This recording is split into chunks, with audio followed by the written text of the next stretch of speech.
Hello everyone and welcome to the Marshmallow Make.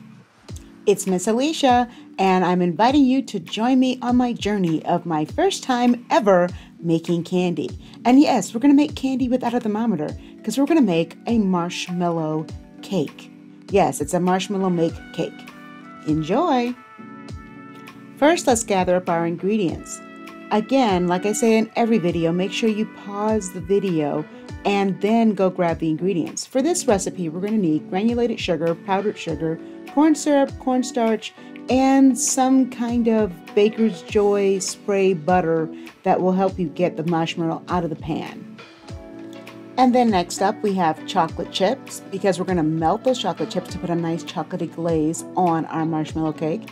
Unflavored gelatin. I have 3 packs of 4 because I know I'm going to use a lot of them. Strawberry extract because I want strawberry flavored marshmallows too. Vanilla extract because I want vanilla marshmallows. And strawberry puree because I want super strawberry flavor. So you'll see here we have a pan for making the marshmallows and we have a bowl for putting the marshmallow ingredients in as well. And a spatula. Well, guess what? You can use all this stuff, including the bowl to mold your marshmallows or the pan to mold your marshmallows.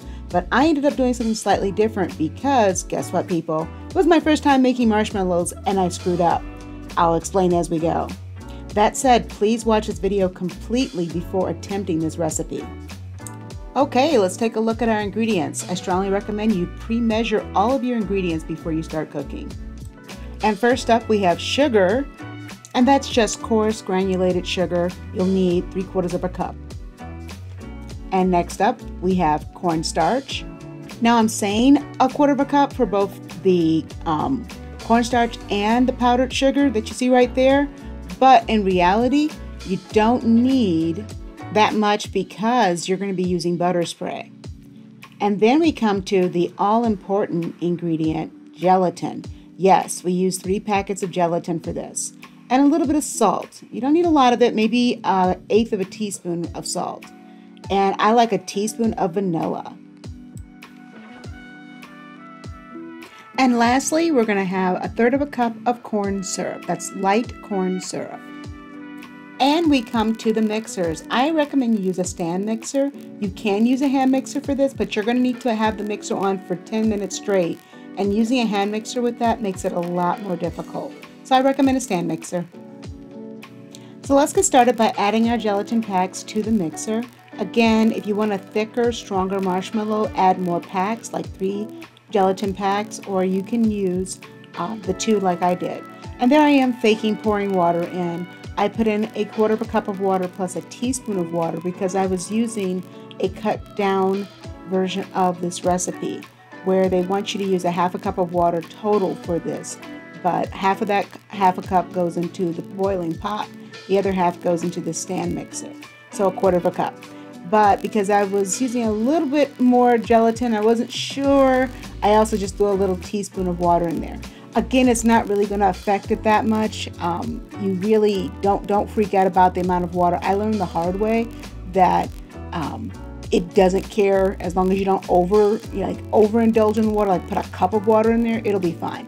If you put 1/4 cup of water in there, it'll be fine. If you put 1/3 cup of water in there, it'll be fine. It just needs enough water for the gelatin to bloom. And there you see my genius move of taking it away from the stand mixer and mixing it by hand. And just as a heads up, if you were going to add any puree of like peaches or strawberries or something like that, you would add it at this point, not later when you add the flavoring. So you want the puree to bloom with the gelatin. And yeah, I think I kind of figured out, oh yeah, that's a mixer. I don't need to mix it by hand. Yes, embarrassing. Anyway. While you're letting the gelatin bloom, it's time to get a medium-sized saucepan and go ahead and pour your sugar into it. Again, that's 3/4 cup of sugar I poured in there. And then I'm going to go ahead and grab my salt and add it to that as well. People will put the salt in later with the flavoring. I put the salt in at this point. Marshmallows are incredibly easy and incredibly forgiving. Do not find yourself freaking out about the making of marshmallows. There goes in the corn syrup again, light corn syrup. If you use dark corn syrup, I'm not sure what will happen. If you try it, let me know what happens when you do it. But just dump everything into the pan. They even told me I don't necessarily have to stir this, because when you start to see it boiling, you're going to see it stirs itself. But get as much corn syrup as you can out of it. That's a good ingredient to know, to have exact. But yeah, sugar, corn syrup, and then that 1/4 cup of water is going to come into play. And I'll just pour that in, and we will begin the heating of this. So water, corn syrup, sugar, salt, and it's time to boil. So set it up for a medium to high heat. And I'm using a gas range, so it's pretty easy. I'm going to show you what that flame looks like. But it's pretty easy to gauge. That's a medium to high heat. You don't want this to overboil and come out of the pot. So if it starts to get too hot, just go ahead and stop it.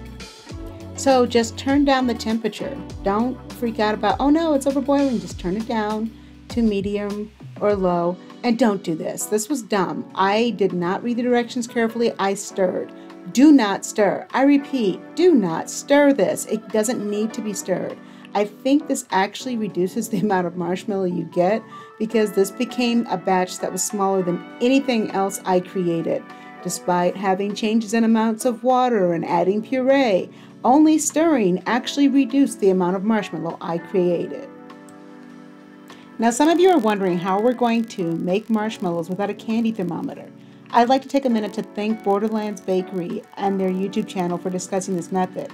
As you can see, the boil starts from the edges and moves towards the center. We are waiting to see the bubbles go all across the entirety of this sugar mixture we have. Once the bubbles have covered the entirety of the pan and it's nothing but a rolling boil, then we're going to start our timer at 3 minutes. And 3 minutes after that, we turn it off, take it off the heat, and we're going to add it to our bloomed gelatin. It's that simple. You do not need a candy thermometer. You can actually eyeball this. Yes, I know, it sounds insane. But think about it. People have been making marshmallows for decades, centuries even. Well before fancy thermometers came around, people were making marshmallow. And when you see how simple it is to make, but how much effort and work you have to put into making it, you'll see why people didn't make it 3,000 years ago, but they might have made it 200 years ago. So yes, I have included the entirety of the boil because I want you to see how long it really takes for this to actually change over. You're seeing a chemical change here, folks. We are going from powdery sugar and crystal salt to a liquid that's going to form into a marshmallow. And what is the key parts of making a marshmallow? The ingredients are important, but we really want to create a sugar syrup that's hot, that is gradually added to bloomed gelatin to create something bouncy and soft, sweet, and tasty. And now you can see the boil has almost taken over the entirety of the pot, but not quite. Again, if you start to find that your bubbles are going over the top of the pot, lower your temperature. I wouldn't have it at anything higher than the flame I showed you before, medium high. It's almost there, but not quite. Don't stop at this point. You still need to let it continue to boil. Now, I'm going to go back and show you the rest of the boil, but remember, once it boils and there's nothing but bubbles, let it go for 3 minutes. 3 minutes at complete boil, and then you will be ready to make marshmallows. Once that timer goes off and you've had nothing but bubbles, none of the white stuff, but nothing but bubbles all the way across that. You see how there's still some white foaminess? White foaminess needs to all be gone and nothing but bubbles needs to be there. And once that happens, set your timer for 3 minutes, and at the end of 3 minutes, you need to move that quickly over to the stand mixer because you're going to add that gradually to the gelatin. So, I made a mistake. In fact, I made several mistakes in the next couple of steps. I'm going to show them all to you so you don't make the mistakes that I made. Basically, marshmallows can forgive a whole lot of things, but it cannot forgive it when you have the timing wrong. And I really messed up. I just threw all the sugar syrup into the bottom of the stand mixer way too fast, and I ended up getting that chunk you see at the bottom stuck on the bottom of the stand mixer. On top of that, you'll notice the sugar isn't quite a clear or even yellow look. It's brown because I burnt the sugar. So not only did I have burnt sugar, I put it in too quickly, and I still poured it in there. But guess what you see there? Yep, you're seeing marshmallows still being made despite all my mistakes. And yes, I put some food coloring there to cover up the fact I was using burnt sugar. And the key to this, I kept adding air. The stand mixer could whip air into this mess I made, and I was thus able to create some kind of marshmallow. Not great, but some. But the moral of the story is, if you burn your sugar and you don't, because you didn't watch it, and you don't gradually add your sugar syrup to the stand mixer, you're not going to have as much marshmallow as you might want. So yes, I was able to come up with the fact that it was burnt by adding some food coloring to it. But as you can see, I'm struggling to make from this recipe, which should have produced at least 5 dozen marshmallows, even half a pan of marshmallows. So don't be like me. Pay attention to your sugar syrup as it's boiling. Let your gelatin bloom, and take your time when you add your sugar syrup to the bloom gelatin. Those are the keys to making this a more successful recipe. So let's see me do it the right way. So long story short, I had to do this recipe several times before I got it right. And that's okay. Sometimes you have to struggle your way through something. I have never made candy before. This is my first time. So yeah, I had to learn the chemistry of the hot syrup and the blooming gelatin. I had to learn all that, and you might have to too. So let's see how I did it the right way. So after several tries, I started making the strawberry version of this marshmallow recipe. And there you can see I've already had the gelatin blooming, poured in about a half a cup of strawberry puree, and now I'm going to slowly pour in the sugar syrup that we have made on the stove. Again, slowly. That is actually a little too fast, and you want to avoid hitting the mixer. You'll also notice the mixer is on. The first time I did this, I don't think I had the mixer on. I was in such a rush, I don't remember exactly. But that speed right there, that's the speed you want for your sugar syrup to go in. As you can see, it's whipping the sugar syrup around against the walls of the stand mixer. And that's not great, but it'll do. It'll be okay. Once I finished this particular one, I had a very small, maybe the size of a nickel, maybe a quarter, size of hardened sugar on the tip of this mixer, but I was okay with that because I got a nice amount of strawberry out of this one. So you can see it's mixing away, and it's already starting to change color, but please be aware it will bubble and boil, and you can even see the steam, the heat coming off of that. Do not hurt yourself. One of the reasons I did not give out supplies with this particular make is because I didn't want anyone to burn themselves with hot sugar syrup, because we were not using a thermometer. We were eyeballing it. Please be careful if you decide to make this recipe. So now you're going to set your timer for 10 minutes. At the halfway point of this, 5 minutes in, you're going to add any additional flavorings you want. But please be aware that you may take 12 to 15 minutes to make these marshmallows. Marshmallows are strange. You're looking for a soft serve consistency from the marshmallows, and that may not come in 10 minutes. It may come in 11 minutes. You, again, have to pay attention and eyeball this recipe. Keep your eye on the marshmallows. However, at around the halfway point, usually around minute 6 or 5, you're going to start to notice that the syrup's opacity is going to increase. It's not going to be as translucent as it once was. It's going to get thicker and more opaque. As it starts to resemble marshmallows more and more, make sure you increase the speed to medium, high, and it's about time for you to start adding your flavors like vanilla or strawberry or whatever you want. You can make lemon marshmallows if you want to. And you're going to see me add my vanilla, but unfortunately I spilled it. And so I didn't quite get all the vanilla in. It's okay if you make a mistake. Try again. And add your vanilla, add whatever flavoring you want. You already added your purees at the beginning if you're going to add anything. Again, when you're making that gelatin, letting it bloom. But you want to slowly, gradually add your flavorings to this mix as it's stirring it around. If you decide to use a flavor like strawberry or something else, you can pause it and add it if you so choose, or you can let it mix it in. It's up to you. Really, it's if you put a little bit too much in there, you notice I'm not even using the exact spoon, it'll be okay. An exact measurement, it'll be okay. Just go ahead, get it in there and let it mix up. Again, marshmallows are very forgiving.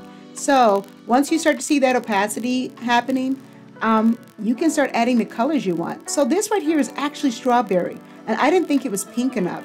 So I went ahead and I got some red dye to add. Because if you look at that, you're not thinking, ooh, strawberry, even though I put a half a cup of puree in there, it still wasn't very pink. So I added some red dye to give it a pink color, and it mixed it right in. When you see the finished product, you'll think, oh yeah, strawberry. It has that same look that your brain tells you is strawberry. Yep, I put a little more in there. Just mix it as you see fit. So as you may have already guessed, since we're making a cake, we're going to need a cake pan. So I got my trusty silicone bundt cake pan out, and I got that butter spray, and I started spraying the inside of the silicone pan here. Now you want to make sure you get all the sides, all the edges covered in the butter spray. This is going to ensure that the very sticky marshmallow will come out of the pan. Now once you sprayed it, you then want to go ahead and add the powdered sugar and cornstarch concoction. This is why I said it doesn't matter how much you have, because as long as it covers the inside of the pan, it doesn't really matter. Yes, I just took both the little containers and started pouring them into each other. Cornstarch doesn't have that much of a flavor. Powdered sugar, you are already making a sugary candy. It's not going to damage the marshmallow cake that you're making. Go ahead and sprinkle it in the inside of the pan and make sure you cover all the sides. And now, one of the reasons I really love the silicone pan for something like this is because not only do you get a chance to shake and turn to get every surface covered in the powdered sugar cornstarch mixture, you can also even move the walls of the bundt cake pan to get the powder on every surface. This really ensures that you're going to be able to get your very sticky marshmallow cake out of this pan. And there's nothing worse than having to fight to get something out of a pan you made it in.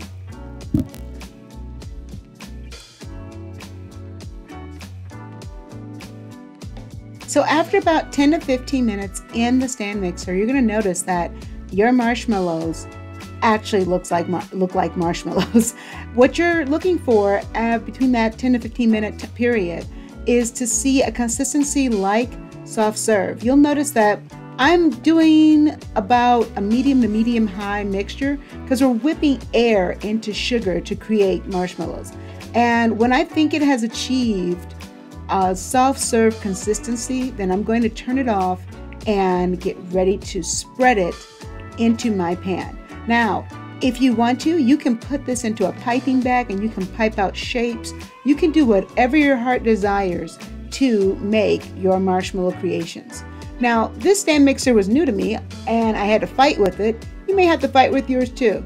That's a-okay. Do whatever it takes. It doesn't have to look pretty as long as it tastes delicious. And don't forget, you're going to need a spatula for this next part, so cover that in butter spray. I happened to cover half my kitchen in butter spray when I did mine, but make sure your spatula is covered in butter spray so you can get the marshmallow out of the stand mixer. Now that you have everything ready to go, it's time for you to whip out that marshmallow mix right into your bundt pan. And you want to make sure you lay it into the bundt pan in a circular motion, and it should come out very easily, very smoothly, and fill in the wonderful shapes and crevices you've already created. If you have other shapes you want to use, again, you can make this anything you like.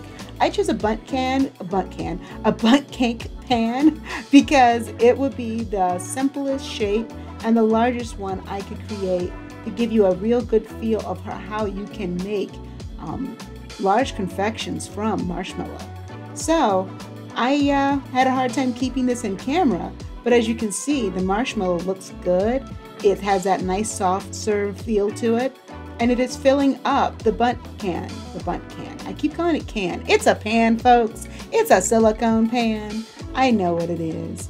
And all those little pieces you see whipping in the strange places where I don't want them to go, well, once you've given this about 30 minutes to set, those pieces peel right off the silicone cake pan. And you, again, can use your spatula, since it's so well buttered, to lay down your marshmallow and to fill in any spaces that you may not have gotten when you put it in there. Also, again, you may want to tap it a few times like you would with regular cake batter to fill in any spots or knock out any air holes, just so you can have a nice smooth surface to your marshmallow cake.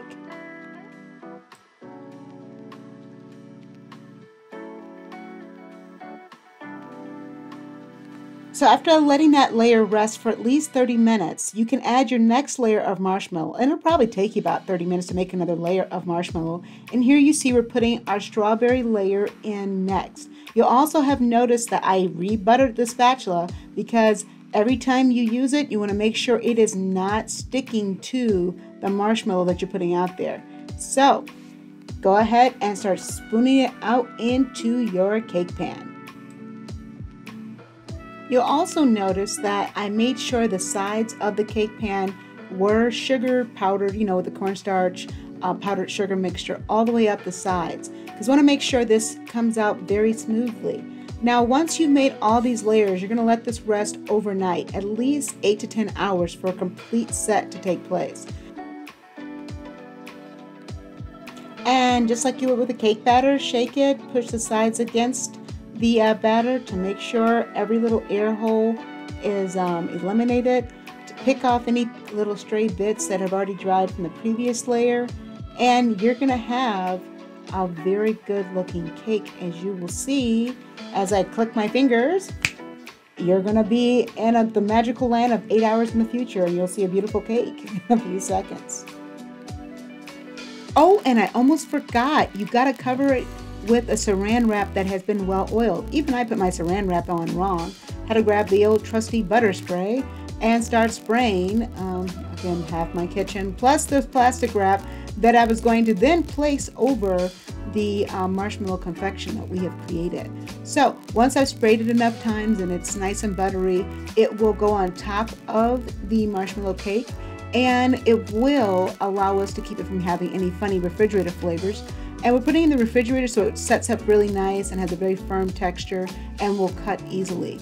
Actually, I stuck mine in the freezer for an even more firm texture. You can leave it out for a few minutes and it'll soften up. But yes, I'm pressing it into every crevice so we don't get any refrigerator smells into our marshmallow cake. And voila, it is ready. It is time to plate our wonderful marshmallow cake. So go ahead and take off the plastic wrap, and you can even give it a squeeze a few times to loosen it from the mold, and then turn it over and put it on the plate, and yeah, it didn't want to come out. It fought back. Sure, that's going to happen to you too, so grab your handy dandy spatula and grab that butter spray and spray that spatula with the butter spray without spraying your entire kitchen as I am wont to do. And then you can use that to gently, and I do mean gently, get it out of the silicone pan. You don't have to force it out. It's not going to be a fight. You just have to loosen up a couple places where it's stuck. Again, this is why we put on the butter spray. Then we went behind that and covered it with cornstarch and sugar, because we wanted to make sure it didn't stick. So go ahead and gently take your spatula and try to pull it away by hand if you can, but where you can't, use your spatula to loosen it. If you have a silicone pan, it's going to come very easily. As you can see, I'm using silicone on silicone. Silicone spatula, and a silicone pan. So now it's loosened, it's ready, it's gonna be plated. Here it comes. I'm making sure. You pull it out and you've got a beautiful, delicious marshmallow cake. Yeah, and yes, it tastes as good as it looks. You're not done. We are now going to put on a delicious chocolate drizzle. Let's learn how to do that next. So I recommend you get mini chips because they're going to melt faster, and you can get between 1/4 cup to 1/2 cup of mini chips in a microwave safe bowl, and just microwave it 30 seconds at a time. I also chose to put coconut oil in mine as well because I wanted a smoother, glossier drizzle on my marshmallow cake. You can forego the coconut oil if you want something a little thicker, a little harder. This is going to produce the candy shell just like you have when you get a dipped cone.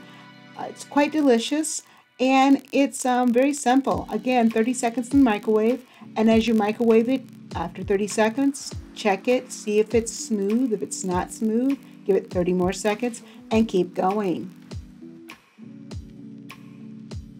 So this took me about a minute to get to the consistency I wanted. Once I microwaved for 30 seconds, I stirred it, it wasn't quite right. Microwaved it again for another 30 seconds, stirred it. With that coconut oil, it had the smoothness I was looking for, and I am ready to drizzle. That's all I wanted, something nice and chocolatey. People who have tasted this concoction have told me it tastes like Neapolitan ice cream. So if you like Neapolitan ice cream, this might be the dessert for you. Once the chocolate is melted, you're ready to drizzle. Go ahead and grab that spoon, grab the chocolate, and start putting it on your cake. You just go ahead and move the spoon the way you see me moving it. Now, if you don't like this pattern, you can change it up. You can do any pattern you want. You can make letters on there if you want to. Just be aware that the more chocolate you add, the more delicious it'll be. Again, you can decide to put as much chocolate on as you want, or as little chocolate on as you want, or no chocolate on. You might have been finished with this cake one step ago. But you can also dip this entire concoction into melted chocolate and cover it with a candy shell. Yeah, a chocolate candy shell. I know, candy and candy. If you've ever had a marshmallow covered chocolate Easter egg, then you know what I'm talking about. But go ahead and drizzle the chocolate on top of the marshmallow cake until it is what you would consider finished. And there you have it, the finished marshmallow make cake. It was quite good. I went ahead and stuck it in the freezer so it would have a nice hard candy shell there. And then I brought it in, gave it a couple slices, tasted it. It is good, folks. It not only looks good, it tastes good.